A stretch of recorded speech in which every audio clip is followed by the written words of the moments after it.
अस्सलामुअलैकुम नाजरीन, welcome to आवाज़ हकीकत। नाजरीन, पाकिस्तान एयरफोर्स के रीसेंट ऑफिशियल बयानात के बाद डिफेंस सर्कल्स में एक नई हलचल मच चुकी है। पाकिस्तान एयरफोर्स ने क्लियर किया है कि J-10C की मजीद फॉर्मेशंस के साथ साथ JF-17 थंडर का एक बिल्कुल नया और रेवोल्यूशनरी वर्जन भी स्क्वाड्रंस का हिस्सा बनने जा रहा है। हम बात कर रहे हैं JF-17 ब्लॉक 4 की, जिसे इंटरनेशनल मीडिया में PFX अल्फा के कोड नेम से भी बुलाया जाता है।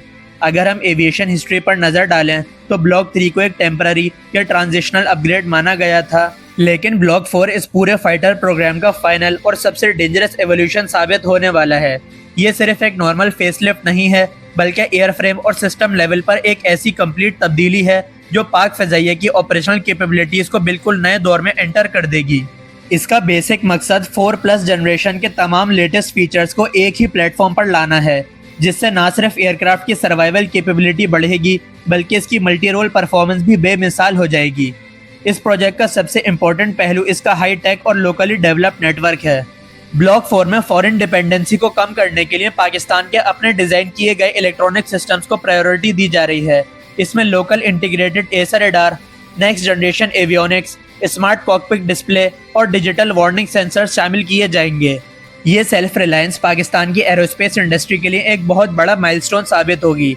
इसके साथ ही एयरक्राफ्ट को ज़्यादा काइनेटिक एनर्जी देने के लिए एक नया और ज़्यादा थ्रस्ट जनरेट करने वाला इंजन भी इसका हिस्सा बनने की एक्सपेक्टेशन है, जो इसकी टॉप स्पीड, वेपन्स कैरी करने की कैपेसिटी और कॉम्बैट रेडियस को काफ़ी इम्प्रूव कर देगा।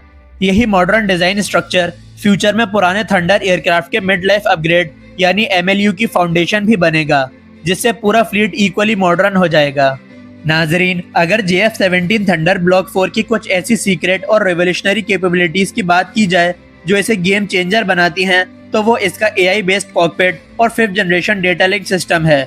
हमारी अंडरस्टैंडिंग के मुताबिक ब्लॉक 4 में एक ऐसा smart mission assistant software integrate किया जा रहा है जो जंग के दौरान पायलट के मेंटल प्रेशर को कम करने के लिए ऑटोमेटिकली दुश्मन के सबसे डेंजरस टारगेट्स की आइडेंटिफिकेशन कर देगा, यानी पायलट को सिर्फ फायर का बटन प्रेस करना होगा। इसके अलावा इसका एडवांस डेटा लिंक ना सिर्फ पाक फ़ज़ाइया के दूसरे फाइटर एयरक्राफ्ट और J-10C के साथ कनेक्टेड होगा, बल्कि ये पाकिस्तान नेवी के मॉडर्न वॉरशिप्स और ग्राउंड पर मौजूद एयर डिफेंस सिस्टम्स के साथ भी रियल टाइम में एनिमी की लोकेशन शेयर कर सकेगा। इसका मतलब ये है कि अगर ब्लॉक 4 का रेडार दुश्मन को डिटेक्ट करेगा तो इसका डेटा फौरन बाकी तमाम फोर्सेस तक पहुंच जाएगा, जो रीजन में नेटवर्क सेंट्रिक वॉरफेयर यानी डिजिटल बैटलफील्ड में पाकिस्तान को अपने ट्रेडिशनल राइवल पर एक बहुत बड़ी और डिसेसिव साइकोलॉजिकल और टेक्निकल एडवांटेज प्रोवाइड कर देगा। अगर स्ट्रेटेजिक रोल की बात की जाए तो JF-17 हमेशा से पाक फ़ज़ाइया का बेसिक स्ट्राइक प्लेटफॉर्म रहा है, जिस पर काफ़ी अरसे से हैवी इन्वेस्टमेंट की गई है। इस फ्लीट में रात क्रूज मिसाइल और गजब ग्लाइड बॉम्ब जैसे लॉन्ग रेंज वेपन्स पहले ही इंटीग्रेट किए जा चुके हैं, और ब्लॉक 4 को इसी डीप स्ट्राइक कैपेबिलिटी के लिए मजीद इम्प्रूव किया जा रहा है। एयर टू एयर कॉम्बैट के लिए J-10C फ्रंट लाइन पर रहेगा, जबकि ब्लॉक 4 इसके साथ मिलकर एक एक्सीलेंट कॉम्बिनेशन बनाएगा। लेकिन मिलिट्री एनालिस्ट का कहना है कि सिर्फ टेक्नोलॉजी हासिल कर लेना ही काफ़ी नहीं होता।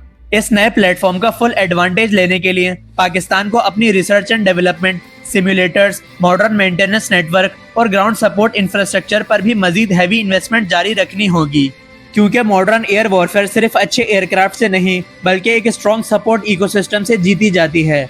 नाजरीन, आपका इस पूरे न्यू जनरेशन ब्लॉक 4 प्रोग्राम के बारे में क्या ख्याल है? अपनी राय कमेंट्स में ज़रूर शेयर करें, और अगर वीडियो पसंद आई हो तो वीडियो को लाइक और शेयर लाजमी करें। साथ ही साथ चैनल को सब्सक्राइब करना ना भूलें। आपसे मुलाकात होगी नेक्स्ट वीडियो में, तब तक के लिए अल्लाह हाफिज़। पाकिस्तान जिंदाबाद।